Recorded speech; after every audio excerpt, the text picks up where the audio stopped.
is really, I'm trying to find a good word, is false professions for us to say that we live according to the Bible.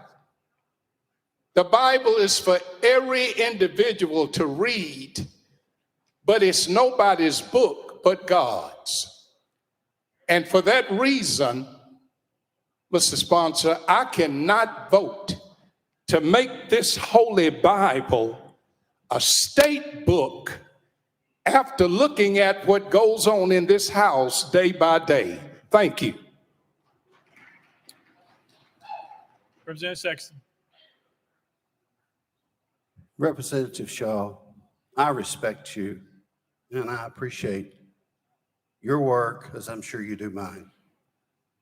You just made my point by bringing that holy book into this chamber and reading from that holy book in this chamber.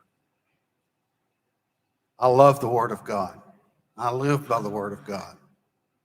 And it's been an honor for me to share the opportunity to come and bring this bill for 4 sessions. And I just ask you to think as I do,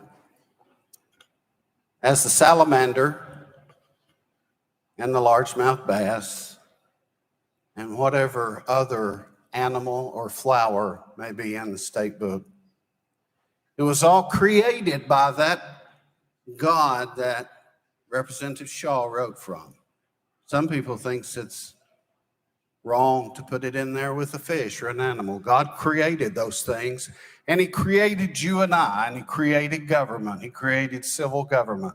I don't know how that we could separate who God is from who that we are and from everything that we do in life. From the hotel rooms that the Gideons put the Bibles in, to our homes that the Bible's in.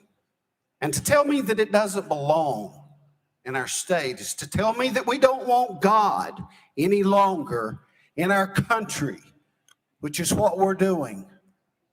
We don't want God to rule us anymore. We'll leave our godly principles outside on the sidewalk, and we'll come in and we'll decide that we're better than God is, and we know more than what God does. I bring God with me. Even when I do wrong, even when I stand up and I'm doing wrong, I want God to be there to chastise me. And I stand before you today to say that if we take God out, as we have, as we did in our schools back in the 60s, and we took prayer out, that's the same thing that we're doing today. I ask you in the balcony to calm down. When we say that we don't want God anywhere about our government today. Thank you.